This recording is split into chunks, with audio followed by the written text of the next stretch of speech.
Әдемі көрініс.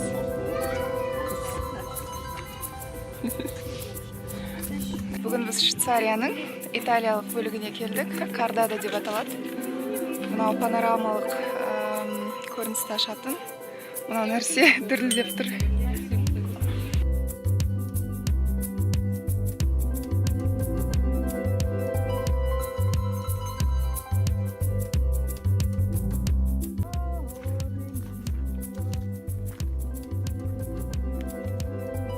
Жаяу көтеріліп жатырмыз. Ал кісілер болса, мынандай нәрсемен көтерілуде. Чименто дейтін шыңға шығып келе жатырмыз.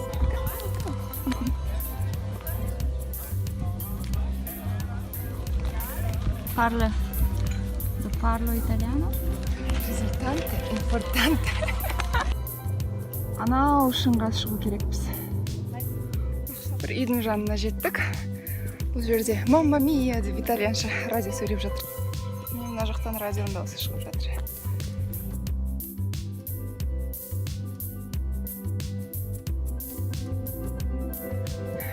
Ары қарай кеттік.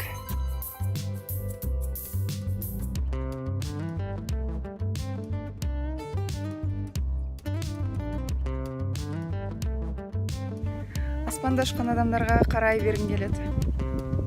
Бірақ ары қарай кете бердік.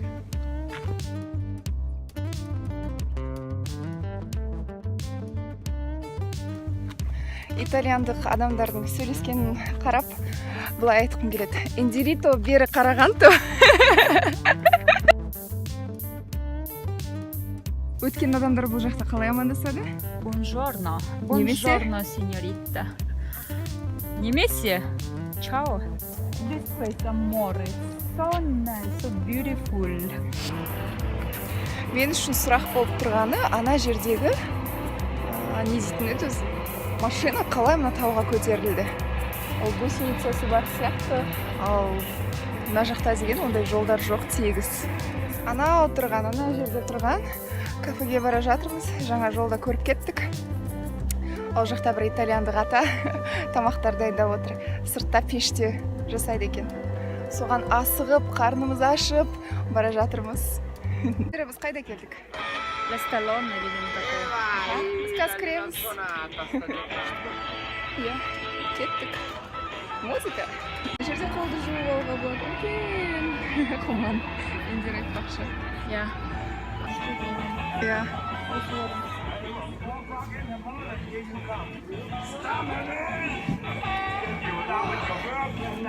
Бір күнге жазға келдік. Қонаққа. Тамақтардың бәрі етпен болғанда шошқаның еті. Сондықтан біз басқа жай торта деген алдық. Даяшы қыз итальянша сөйлейді, ағылшынша сөйлемеймін деді, қайта немісше біледі екен. Немісше көмекке келді. Сұрап алдық. Ыстық шай ішеміз, ыстық күнде. Мына жерге келіп, өмірге деген құлшынысым ашылып кетті. Себебі жан-жаңа қарасаң, тыныштықта отырған адамдар, мына ән бәрі бір тыныштықтың атмосферасын береді да, бір өмір керемет сияқты ғой, барлығы. Ушудан алыста, ұнап тұр. Сен қандай шай алдың? Мен шайым роза хип and hibiscus. Ана печенье вообще perfect. Цитронный торт келді. Цитронный торт деген бұл лимон қосылған торт. Және Индираның шоколадтан жасалған торт.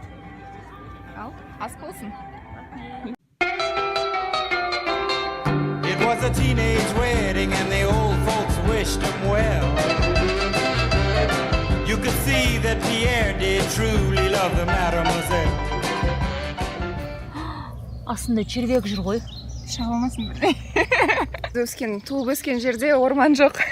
Біз саңырауқұлақ көрмегенбіз. Иә. Бірінші рет саңырауқұлақты ұстап көрді Индира. Бірінші рет.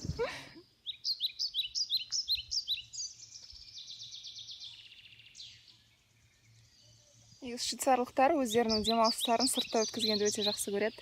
Бала шағасын ертіп, осындай табиғатқа демалуға келеді. Бүгін көп бала шағалы адамдарды кездестірдік. Олар балаларын ертіп алып, маунтейн байк дейді, тауға велосипедпен көтеріледі, одан кейін түседі. Мынандай плиткаларымен жүреді. Мынау соларға арналған жолдар. Ал біз Индира екеуміз өткен сенбіде Санди бар және Қуат бар, Флюмзербек деген тауға шыққан болатымыз. Соның әсерінен ұнағаны соншалықты осы дәстүрді жалғастырайық деп шештік. Және де үзіліс жасамай, келесі сенбі міне бүгін болып тұр. Тағы да шықтық. Осы жолы италиялық бөлігін аралап, қазір төмен үйге қайтып бара жатырмыз. Бұл жақта күні өте қатты күн түседі екен. Өткен Флюмзербергке барған кезде қар болды, ал мына жақта кәдімгідей жаз. Индираға Швейцарияның неміс бөлігінің қанық түстері жетпей жатыр.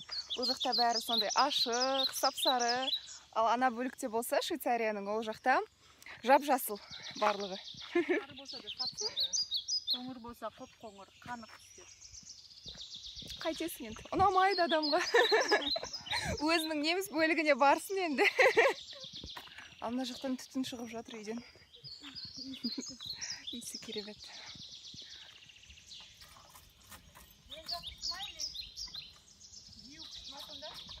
Біз шегіртке сияқты болдық бүгін. Шошаңдап, қуанып жүріп, ең соңғы жүретін төменге түсетін фуникулер тек 1 сағаттан кейін болады. Және ең соңғысы Индираның түрі. Қайта соңғысына үлгердік. Соңында қалып кеткеніміз дұрыс болды. Сонда керемет көрініс ашылады. Биіктен төмен түсудеміз. Арасында қорқынышты.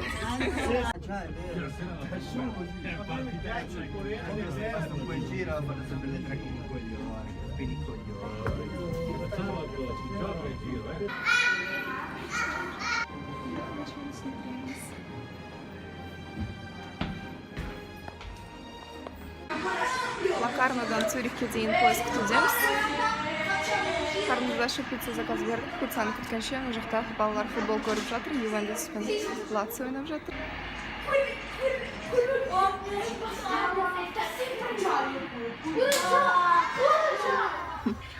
Ең дәмді пицца қарның ашқан кезде және жаураған кезде болады.